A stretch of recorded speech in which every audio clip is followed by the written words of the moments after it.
ആദ്യമേ ഞാൻ മാതാവിനും ഈശോയ്ക്കും നന്ദി പറയുന്നു. എൻ്റെ ജീവിതത്തിൽ എൻ്റെ കുടുംബത്തിൽ കിട്ടിയ മാതാവ് തന്ന വലിയൊരു അനുഗ്രഹത്തെപ്പറ്റി പറയാനാണ് ഞാനിപ്പോൾ ഇവിടെ സാക്ഷ്യം പറയുന്നത്.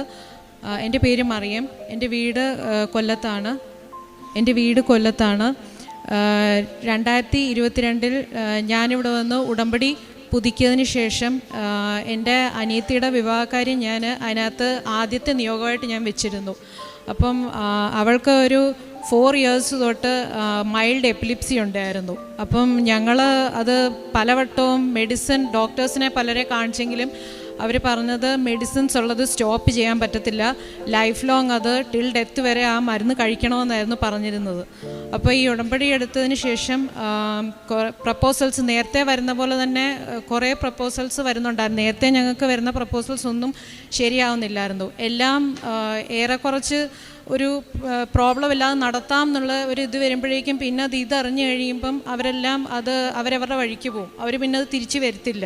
അങ്ങനെ ഇതെടുത്ത് ഈ ഉടമ്പടി രണ്ടാമത് പുതുക്കിയതിന് ശേഷം ഒരു ദിവസം ഞങ്ങൾക്കൊരു പ്രപ്പോസൽ വന്നു. അപ്പോൾ അന്നേ ദിവസം ഞാൻ light a candle prayer request ഇട്ടായിരുന്നു. ഈ വരുന്ന ആലോചന മാതാവേ എങ്ങനെയെങ്കിലും നടത്തി തരണേ എന്നും പറഞ്ഞ് ഞാൻ light a candle prayer request ഇട്ടായിരുന്നു. അപ്പം അത് ഇട്ടപ്പോഴും എനിക്ക് മനസ്സിൽ ഇനി ഇത് വിശ്വാസം ഉണ്ട്, എന്നാൽ പോലും എൻ്റെ മനസ്സിൽ എനിക്കൊരു ഇതിനി നടക്കുമോ, ഇതിനി എന്തുവാ, കാരണം ഇത്രയും നാൾ വന്നതെല്ലാം ഒന്നും എങ്ങും എത്താതെ പോയതുകൊണ്ട് എനിക്ക് ആ ഒരു ചിന്തയുണ്ടായിരുന്നു. അപ്പം എനിക്ക് വിശ്വാസം ഉണ്ടായിരുന്നു. ഞാൻ light a candle prayer request ഇട്ടു. അതൊക്കെ ഇട്ട് കഴിഞ്ഞിട്ട് അന്നേ ദിവസം ഇവർ വീട്ടിൽ ഞങ്ങൾ പെണ്ണ് കാണാൻ വരുന്നെന്ന് പറഞ്ഞ ദിവസം കുറച്ച് അസൗകര്യങ്ങൾ ഞങ്ങൾക്കുണ്ടായിരുന്നു. അപ്പോൾ അസൗകര്യങ്ങളുണ്ടായിരുന്നതുകൊണ്ട് അന്ന് ഞങ്ങളുടെ അടുത്ത് വരണ്ട, ഞങ്ങൾക്ക് കുറച്ച് അസൗകര്യങ്ങളുണ്ട്, ഇന്ന് പറ്റത്തില്ല എന്നുള്ളത് പറഞ്ഞു. അപ്പം സത്യം പറഞ്ഞാൽ ഞാൻ വിചാരിച്ചു ഈ പ്രപ്പോസലും അതിൻ്റെ വഴിക്ക് പോയി, ഇനിയിപ്പോൾ ഇതും തിരിഞ്ഞു വരികയില്ല എന്ന് വിചാരിച്ചു. കാരണം ഈ പ്രപ്പോസൽ ഈ വന്ന ബോയ്ക്ക് വന്ന ചെറുക്കന് എന്ന് വെച്ച് കഴിഞ്ഞാൽ ലീവിന് വന്നുകൊണ്ട് അധിക ദിവസം ലീവ് കിട്ടത്തില്ല. പെട്ടെന്ന് കാണാനുള്ള കുറച്ച് പേരെ കണ്ടിട്ട് പെട്ടെന്ന് പോകണമെന്ന് പറഞ്ഞിട്ട് ഇരിക്കുമായിരുന്നു. അപ്പോൾ വിചാരിച്ച് ഇതും അതിൻ്റെ വഴിക്ക് പോയി, ഇതും നടക്കത്തില്ല എന്ന്. അങ്ങനെ ഇരുന്നപ്പം പിന്നെ ഒരു 2 ദിവസം കഴിഞ്ഞ് ഇതുപോലെ ഞാൻ 4:30 രാവിലെ എണീറ്റ് ഞാൻ പ്രേ ചെയ്തു. കാരണം അപ്പോഴത്തേക്കും ഞങ്ങളുടെ വീട്ടിലെ അറ്റ്മോസ്ഫിയറൊക്കെ കുറച്ച് ഇതായി. കാരണം കുറേ നാളുകൊണ്ട് ഇങ്ങനെ മാരേജിൻ്റെ പ്രപ്പോസൽസ് വരുന്നു, ഒന്നും റെഡി ആവുന്നില്ല. പേരൻസിനും നല്ല ഏജ് ഉണ്ട്, ഞങ്ങൾ 2 പേരും ഗേൾസാണ്. അപ്പോൾ അങ്ങനെയുള്ള കുറേ ഇതുകൊണ്ട് ഞങ്ങളുടെ വീട്ടിലും അറ്റ്മോസ്ഫിയർ വളരെയധികം മോശമായിരുന്നു. എല്ലാവരും ഭയങ്കര വിഷമവും ഭയങ്കര ദേഷ്യവും അങ്ങനെയൊക്കെ ഉള്ളൊരു അറ്റ്മോസ്ഫിയർ ആയിരുന്നു.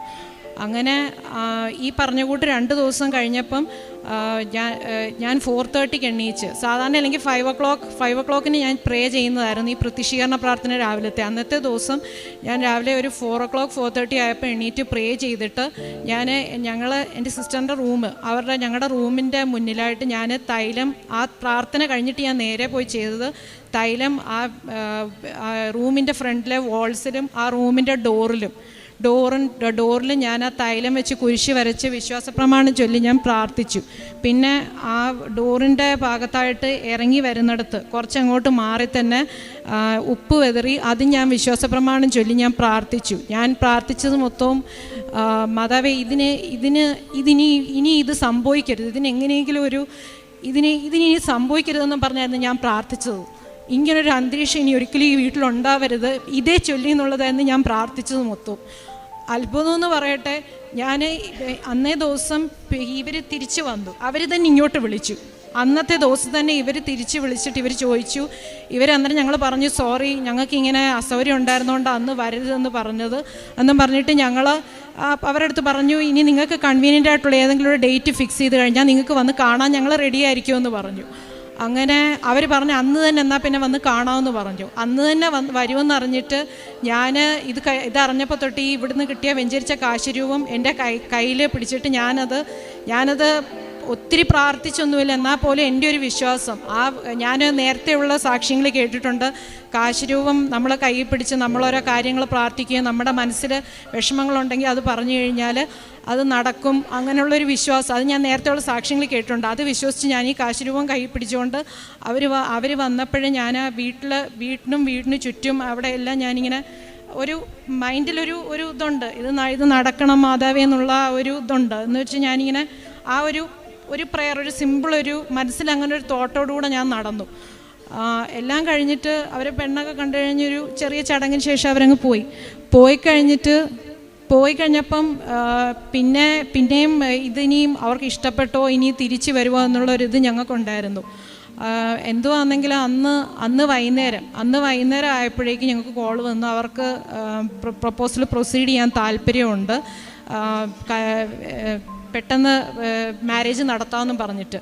അത് മാതാവിൻ്റെ ബർത്ത് മന്ത് സെപ്റ്റംബർ ആണല്ലോ, ആ സെപ്റ്റംബറിൽ തന്നെ സെപ്റ്റംബർ 26 ഈ ഉറപ്പ് നടന്നു, വിവാഹത്തിൻ്റെ ഉറപ്പ് നടന്നു. ആ വിവാഹം സെപ്റ്റംബർ 29 നടന്നു. പെട്ടെന്ന് എന്തോ ഞാൻ പറയുന്നത്, ഇത്ര നാൾ ഒരിക്കലും ശരിയാവില്ലെന്ന് വിചാരിച്ചൊരു കാര്യം, എങ്ങനെ ശരിയാവുമെന്ന് വിചാരിച്ച കാര്യം പെട്ടെന്ന് ആ സെപ്റ്റംബർ, ആ മാതാവിൻ്റെ മാസത്തിൽ തന്നെ അത് നടന്നു കിട്ടി. പിന്നെ അതിനുശേഷം ഇപ്പം ഞാൻ പിന്നെ ഉടമ്പടി പുതുക്കിയതിന് ശേഷം എൻ്റെ മൂന്നാമത്തെ ഇൻറ്റൻഷനായിട്ട് ഇവരുടെ ലൈഫ് ഒന്ന് സെക്യൂറായി ഒന്ന് പ്രോപ്പർ ആവണേ എന്നുള്ള രീതിയിലായിരുന്നു വെച്ചത്. അതും ഞാൻ ഇത് ചെയ്തിപ്പോൾ ഒരു 3 to 4 months ആയതേ ഉള്ളൂ. അതും മാതാവ് റെഡിയാക്കി തന്നു. പിന്നെ ഞാൻ ഈ വീണ്ടും ഒന്നുകൂടെ പുതുക്കി കഴിഞ്ഞപ്പോൾ ഞാൻ എൻ്റെ ലാസ്റ്റ് കുറച്ച് ദിവസങ്ങൾ ഞാൻ ഒരു പൂർവ്വഭൂമി പോയി ഞാനവിടെ ജസ്റ്റ് ഒന്ന് അവരുമായിട്ട് കുറച്ച് ടൈം സ്പെൻഡ് ചെയ്യുകയും ഓൾമോസ്റ്റ് ഒരു 1 week ഞാൻ അവരുമായിട്ട് ടൈം സ്പെൻഡ് ചെയ്യുകയും അങ്ങനെ എന്നെക്കൊണ്ട് കഴിയുന്ന രീതിയിലെല്ലാം ഞാൻ ഉടമ്പടി ചെയ്യാൻ ഞാൻ ട്രൈ ചെയ്തു.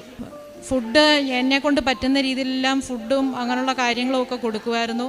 പിന്നെ ഇവിടുത്തെ പത്രം ഞാൻ പറ്റുന്നിടത്തെല്ലാം ഞാനത് വിശ്വാസപ്രമാണം ചൊല്ലി എങ്ങനെയാണെന്ന് വെച്ച് കഴിഞ്ഞാൽ ഞാനത് കൊടുക്കുമായിരുന്നു കഴിവതും. അത് പത്രം ഞാൻ വെച്ചേക്കാതെ തന്നെ എത്രയും വേഗം കൊടുത്തു തീർക്കാൻ പറ്റുന്നു അത്രയും വേഗം തന്നെ ഞാൻ കൊടുത്തു തീർക്കും ഇവിടുന്ന് പോയി കഴിയുമ്പോൾ.